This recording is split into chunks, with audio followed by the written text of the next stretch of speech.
Bonjour à toutes et à tous, et bienvenue sur la chaîne. Aujourd'hui, on vous emmène au cœur d'un épisode qui s'annonce tout simplement incandescent, l'épisode 1243 d'Ici tout commence, diffusé le lundi 18 août 2025. Et croyez-moi, vous n'êtes pas prêts pour ce qui vous attend, car chaque intrigue semble sur le point d'exploser et certains liens pourraient ne jamais s'en remettre.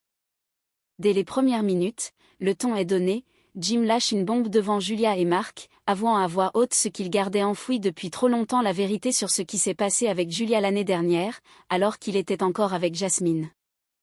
Ces mots, simples mais lourds comme un couperet, ouvrent une brèche qui menace d'engloutir tout ce qu'ils ont construit. Julia, figée, tente de garder son sang-froid, mais on sent dans son regard cette tempête qu'elle s'efforce de contenir. Mark, lui, observe en silence, conscient que ce secret révélé pourrait tout faire imploser. Pendant ce temps, Maya se débat avec ses sentiments. Entre Malik et Gaspard, son cœur balance encore jusqu'au moment où elle prend une décision radicale, tirer un trait sur Gaspard et s'accrocher à Malik. Mais derrière ces mots, derrière son sourire forcé, on devine que ce choix est plus une fuite qu'une libération. À l'autre bout de l'institut, Gaspard encaisse en silence, masquant sa douleur derrière quelques phrases lâchées du bout des lèvres jusqu'à ce qu'une main tendue, celle de Colline, vienne fissurer son armure. En cuisine, la tension est à son comble. Julia et Jasmine travaillent côte à côte, affichant un professionnalisme impeccable sous le regard d'Olivia et Claire, mais derrière cette façade polie, la rancune gronde. Les gestes sont précis, mais plus secs, les échanges rares, les regards lourds de reproches. Et lorsque la porte se referme derrière les chefs, le masque tombe, Jasmine confronte Julia, les mots tranchants comme une lame, avant de se replonger dans son travail, laissant flotter dans l'air un silence lourd de non-dits. À cela s'ajoutent les maladresses de Clotilde qui, malgré ses efforts pour se rapprocher de Lou, ne parvient pas à trouver sa place face à la complicité naturelle qu'il partage avec Joachim. Un lien qui la rend à la fois jalouse et vulnérable, elle qui n'aime pas se sentir de trop. Et comme si tout cela ne suffisait pas, un nouveau coup dur frappe l'institut, les journées portes ouvertes, censées être une vitrine parfaite, virent au désastre sur les réseaux sociaux. Critiques acérées, commentaires assassins jusqu'à ce que Zoé et Lionel découvrent un détail troublant, tous ces comptes ont été créés le jour même. Un sabotage ? Jasmine en est persuadée. Et dans son esprit, un nom s'impose aussitôt, Julia. Des secrets avoués au mauvais moment, des rancunes qui mijotent derrière les fourneaux, des amours contrariés, une réputation en danger, en toile de fond, un parfum de guerre froide. L'épisode 1243 est un cocktail explosif où chaque regard, chaque geste, chaque mot peut mettre le feu aux poudres. Alors, installez-vous confortablement, on plonge ensemble dans les méandres de l'Institut Auguste Armand, là où la passion et la trahison se disputent chaque battement de cœur. Dans le salon, Jim se tient debout, l'air vidé, les mains dans les poches. Julia et Mark sont assis face à lui, visiblement surpris par la gravité de son ton. Jasmine m'a quitté. Les mots tombent comme un couperet. Jim inspire profondément, puis poursuit, plus bas. Je lui ai dit pour l'an dernier. Quand j'ai revu Julia et qu'il s'est passé quelque chose. Mark le fixe, grave, tandis que Julia se fige. Elle détourne les yeux, comme si elle cherchait à contenir une réaction trop vive. Tu n'aurais jamais dû lui dire, Jim. Sa voix est calme, mais ferme. Ça ne fait de bien à personne. Ça ne fait que du mal. Jim baisse la tête. Je sais. Je suis désolée, Julia. Je t'ai mise dans une position impossible. Elle soupire, passe une main dans ses cheveux, le regard toujours fuyant. Puis, après un silence, elle relève les yeux vers lui. Peut-être que je devrais lui parler. Avant l'inauguration du restaurant. Qu'on mette tout à plat. Mark observe la scène en silence, conscient que cette décision pourrait soit apaiser la situation, soit rallumer un incendie encore plus violent. Et Jim, lui, reste immobile, partagé entre le soulagement de ne plus porter seul ce secret et la crainte de voir la vérité créer un chaos qu'aucun d'eux ne pourra réparer. En fin de matinée, Joachim rejoint Lou devant l'atelier, un sourire complice au coin des lèvres. Dis, ça te dirait une petite virée cet après-midi ? Intrigué, Lou arque un sourcil. Joachim explique qu'il a repéré une bastide dans un village médiéval, un endroit resté dans son jus, avec ses pierres anciennes, ses escaliers en colimaçon et une vue qui coupe le souffle. Clotilde ne peut pas venir, elle doit préparer la rentrée, alors je me suis dit que ça pourrait te plaire. Lou hésite à peine avant d'accepter, déjà piqué par la curiosité. Pendant ce temps, Pénélope retrouve Maya près des vestiaires. Elle sent bien que son amie traîne une tension depuis des jours, une énergie nerveuse qu'elle tente de masquer. Elle finit par attaquer frontalement. Tu ne peux pas rester comme ça. Tu dois choisir entre Malik et Gaspard. Maya se crispe, détourne le regard. J'ai choisi. Je veux oublier Gaspard. Pénélope la dévisage, peu convaincue. Si tu le dis, mais à ta place, je prendrai le temps de réfléchir. Vraiment. Maya esquisse un sourire forcé, mais ses mains se resserrent sur la sangle de son sac de sport. Dès que la conversation prend fin, elle file vers la salle d'entraînement. Et là, elle s'y donne à fond, enchaînant les exercices jusqu'à l'épuisement. C'est plus simple de brûler toute son énergie que d'affronter les questions qui la rongent. Sous les regards curieux des autres élèves, Maya court, frappe, soulève, comme si chaque geste pouvait effacer l'ombre de Gaspard dans son esprit. Mais au fond, elle sait bien que la fatigue physique ne suffit pas à faire taire le tumulte du cœur. En cuisine, l'ambiance est faussement légère. Julia et Jasmine s'affairent côte à côte, échangeant de brefs sourires et quelques mots polis, sous le regard attentif d'Olivia et Claire. Les gestes sont fluides, presque synchronisés, comme si elles avaient l'habitude de travailler ensemble. Mais derrière cette façade cordiale, la tension est palpable, dissimulée sous une couche de bonne volonté forcée. Olivia commente une préparation, Claire donne un conseil technique et Julia comme Jasmine hoche la tête, appliquant la consigne sans montrer la moindre aspérité. Un numéro parfaitement rodé. Mais dès que les deux chefs quittent la pièce, la mascarade s'effrite. Jasmine repose son couteau, se tourne vers Julia, d'une voix basse mais coupante, lâche. Tu m'as prise pour une idiote. Avec Jim. Julia tente d'ouvrir la bouche, mais Jasmine lève aussitôt la main pour couper court. Pas la peine. J'ai du travail. Et ce n'est pas le bon moment. Puis, sans un regard de plus, elle se remet à sa tâche, ses gestes précis mais durs, comme si chaque coup de lame dans la planche pouvait évacuer un peu de la colère qu'elle refuse d'exprimer ici. Julia reste figée quelques secondes, les lèvres entrouvertes, avant de reprendre, elle aussi, en silence. La cuisine retrouve son calme apparent mais la fissure, elle, ne se referme pas. En début d'après-midi, Clotilde rejoint discrètement Rose et Constance dans un coin tranquille de l'institut. Elle jette un coup d'œil autour d'elle avant de leur glisser, mi-sérieuse mi-gênée. Si Joachim demande, vous lui dites que je bosse sur la rentrée. Rose lève un sourcil amusé, Constance esquisse un sourire. Elles comprennent vite, Clotilde ne veut pas admettre qu'elle a profité de sa journée pour essayer de passer du temps avec Lou. Mais son expression trahit que les choses ne se sont pas passées comme prévu.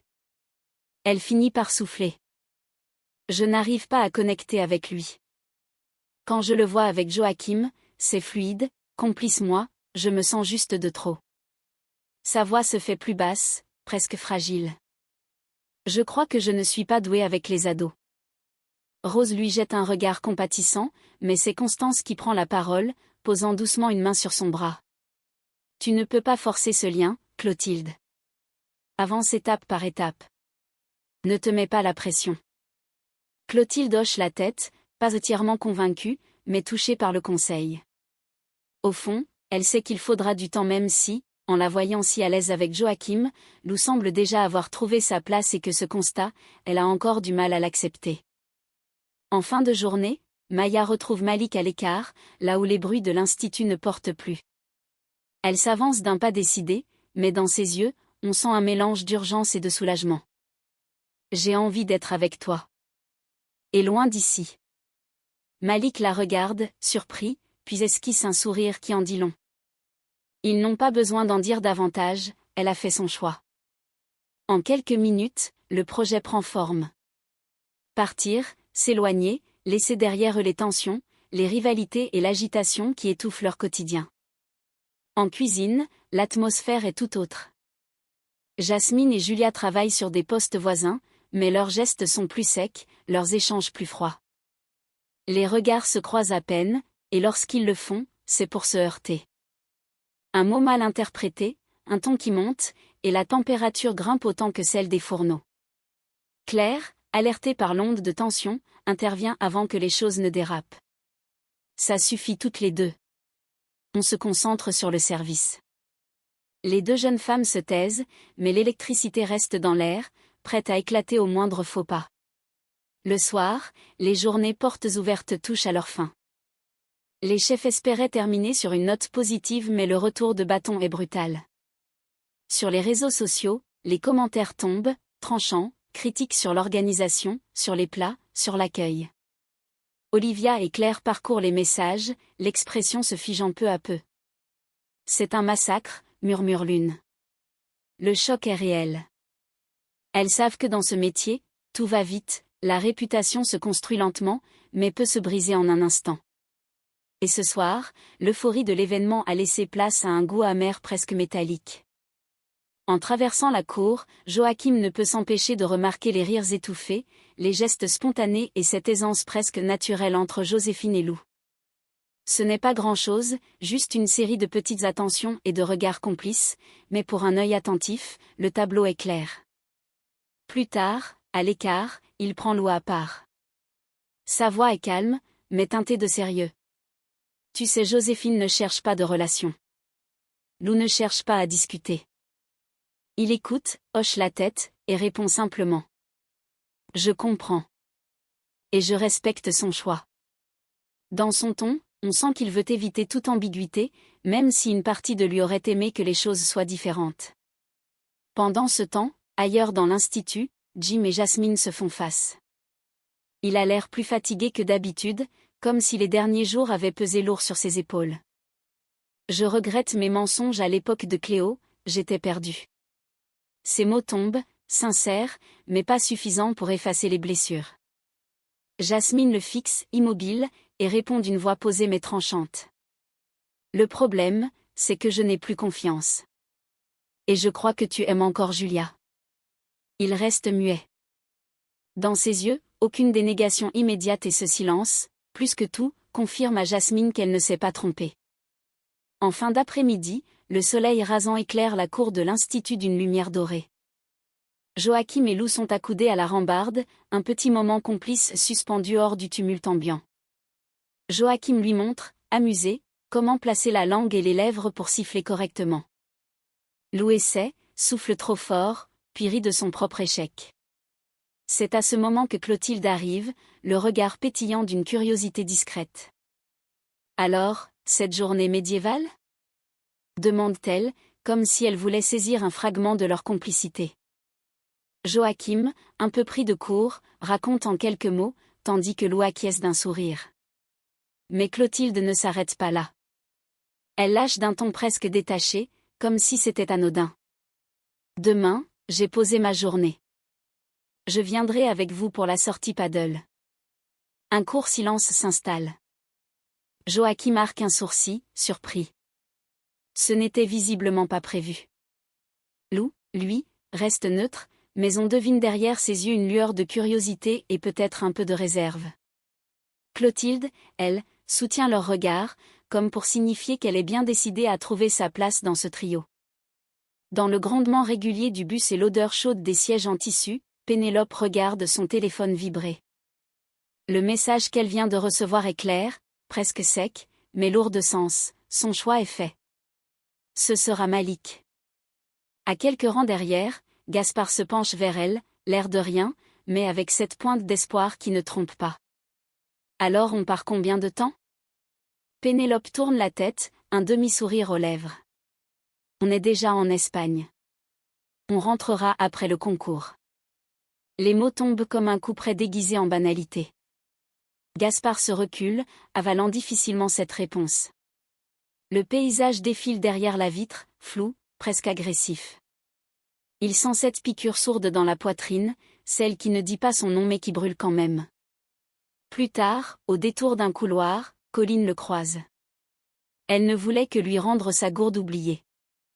Mais en le voyant, elle perçoit aussitôt cette fragilité qu'il tente de dissimuler derrière son humour ou son arrogance. Il lâche alors, presque malgré lui. Ouais, ça fait mal. Colline ne commente pas, elle se contente d'un regard franc, solide, et d'un « je suis là si tu veux en parler ». Un simple geste, mais suffisant pour fissurer l'armure. Gaspard hoche la tête, accepte cette main tendue. Derrière son masque, un petit cœur sensible bat plus fort qu'il ne voudrait l'admettre. Au coffee shop, la lumière douce de l'après-midi se mêle aux éclats de voix étouffées des clients. Jasmine, voûtée sur sa tasse encore fumante, tourne distraitement sa cuillère dans le liquide ambré, comme si elle cherchait au fond de ce tourbillon une réponse qui ne vient pas. Face à elle, Zoé et Lionel tentent maladroitement de lui redonner le sourire. Mais derrière leur plaisanterie, tous sentent la morsure des critiques qui inondent les réseaux depuis la journée portes ouvertes. Zoé, le regard fixé sur son téléphone, plisse soudain les yeux. Attends, regarde ça. Tous ces comptes ont été créés aujourd'hui. Lionel relève la tête, un froncement de sourcils plus sérieux qu'à l'accoutumée. Et si c'était la même personne que celle qui avait tagué le Résonance ? L'idée s'installe, lourde et tenace. Jasmine sent une chaleur monter en elle, une colère froide qui chasse sa lassitude. Elle se redresse, son regard brillant d'une détermination nouvelle. Je vais en parler à Claire et Olivia. Quelques minutes plus tard, dans la cuisine, elle expose ses soupçons.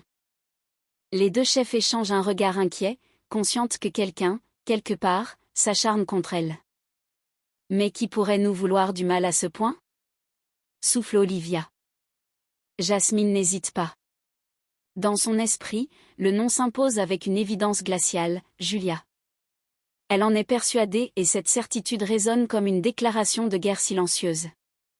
Et voilà cet épisode 1243 d'ici tout commence se referme comme une cocotte minute sur le point d'exploser. Les aveux de Jim résonnent encore comme un écho amer, Julia et Jasmine continuent de s'affronter dans un silence acéré, Maya s'accroche à son choix comme à une bouée tandis que Gaspard cache mal les plaies laissées par cette décision. Clotilde, elle, se heurte à la réalité de ses limites face à Lou, et les réseaux sociaux grondent, annonçant peut-être la prochaine tempête qui s'abattra sur l'Institut. Rien n'est vraiment réglé. Les rancunes ne sont pas apaisées, les blessures ne sont pas refermées, et le parfum de sabotage qui flotte autour de Julia ne fait que promettre des lendemains plus sombres encore. Chaque personnage repart avec son fardeau, son doute, ou sa colère, et tout laisse penser que le moindre geste mal interprété pourrait déclencher l'embrasement. Dans cet univers où la précision des gestes compte autant que celle des mots, une chose est sûre, le feu est allumé, et il ne suffira pas d'un service réussi pour l'éteindre. La suite ? Elle pourrait bien redessiner toutes les alliances ou réduire certaines relations en cendres.